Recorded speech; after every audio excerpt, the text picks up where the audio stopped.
Welcome to this Tutor to You Sociology topic video for Cambridge OCR A-Level Sociology. In this video we're going to look at Patriarchal Terrorism, the work of Michael Johnson. In this video we're going to look at one of the most powerful sociological explanations of gender inequality in intimate relationships, Michael P. Johnson's concept of patriarchal terrorism. Johnson's research provides a clear example of how feminist sociology has helped us to understand domestic violence, not as an individual or psychological problem, but as a structural issue rooted in patriarchy, a system of male dominance that extends into the private sphere of the family. Johnson is an American sociologist whose work in the 1990s focused on understanding patterns of domestic violence within heterosexual relationships. Before his research, most studies treated all domestic violence as part of a single phenomenon, typically labelled spousal abuse or intimate partner violence.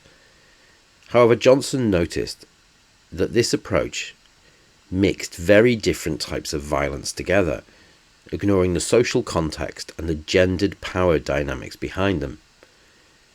In his 1995 paper, Johnson argued that not all relationship violence is the same. He identified two main types: patriarchal terrorism and common couple violence.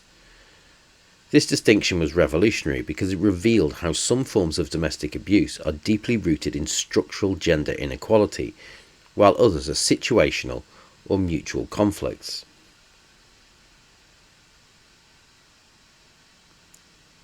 Johnson's main aim was to clarify the sociological causes of different types of partner violence, and to show how patriarchal social structures shape the patterns of abuse. Johnson's work is firmly rooted in feminist sociology, particularly radical feminism. Radical feminists argue that patriarchy, male dominance in both public and private life, is a central cause of women's oppression. They believe that family life is one of the main institutions through which men maintain control over women.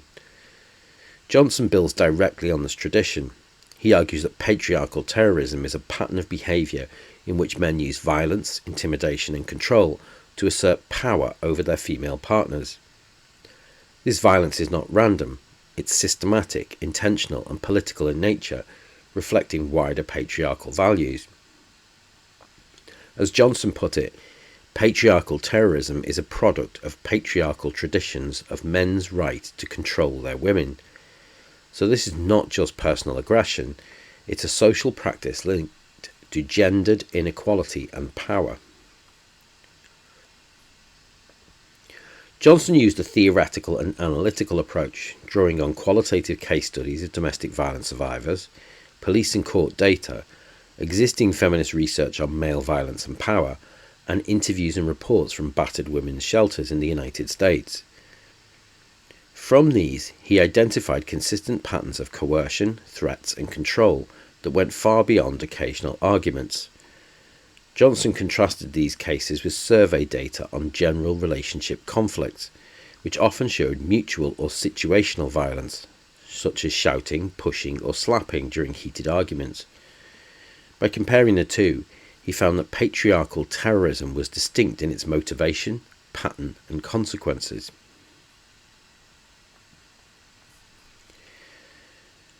Johnson defines patriarchal terrorism as a systematic pattern of violence and control by men over women, rooted in patriarchal beliefs about male authority.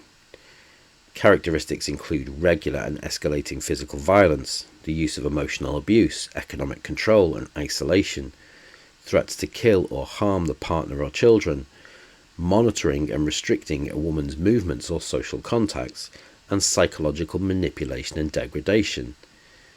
The key point is that violence is used deliberately to dominate and control, not to resolve conflict. As Johnson explains, it's terroristic because it creates fear and dependency, trapping women in relationships where leaving feels impossible.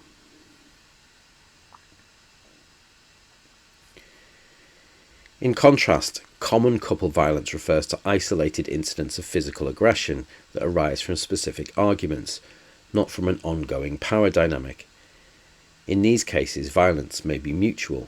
Both partners might hit or push during conflict, but it doesn't form a pattern of domination. Johnson argued that surveys that measured only incidents of violence blurred this crucial distinction, making it seem as though men and women were equally violent. In reality, patriarchal terrorism is almost entirely male-perpetuated, while common couple violence can involve both genders.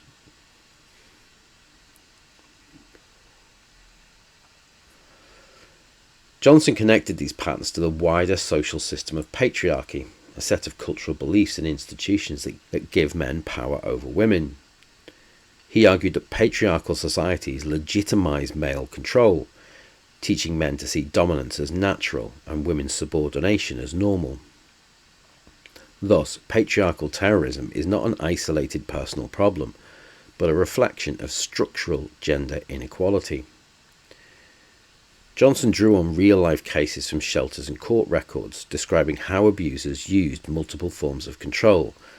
For example, one man he studied monitored his wife's phone calls and spending, forbid her from seeing friends or working, and beat her when she disobeyed. These behaviours created what Johnson called a climate of fear and dependency. This wasn't a marital dispute, it was a form of gendered domination.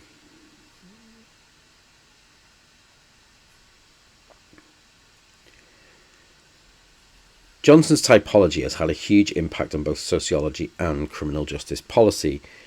It's helped researchers and practitioners distinguish types of domestic violence, leading to better support for victims. It also clearly links private violence to structural patriarchy, reinforcing feminist explanations of inequality, and it provided evidence that domestic abuse is not gender neutral, challenging the idea that both sides are equally violent. However, critics argue that Johnson overemphasizes gender, neglecting other inequalities like class and ethnicity that intersect with violence. Others claim that the term terrorism might exaggerate some cases of coercive control. Later research has shown that while patriarchal terrorism is more common in heterosexual relationships, coercive control can also occur in same-sex relationships. And finally, postmodern and interactionist sociologists argue that individual motivations and relationship dynamics can vary more than Johnson allowed. Nevertheless, his framework remains highly influential and is supported by later evidence on coercive control, for example Stark's research in 2007. Johnson's research can be applied in Cambridge OCR Sociology exams. For example, you could use Johnson to show how gender inequality operates through power and control in the family.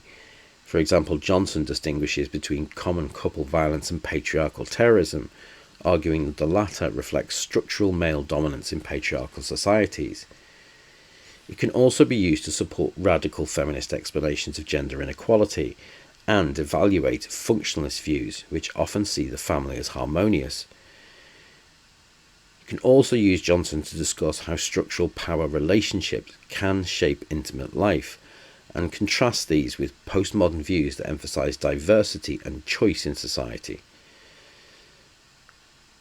Overall, Johnson's theory provides clear evidence that patriarchy continues to produce inequality, even within private and emotional relationships. That concludes this Tutor to You Sociology topic video for Cambridge OCR A-Level Sociology, looking at the work of Michael P. Johnson and patriarchal terrorism. Thanks for watching.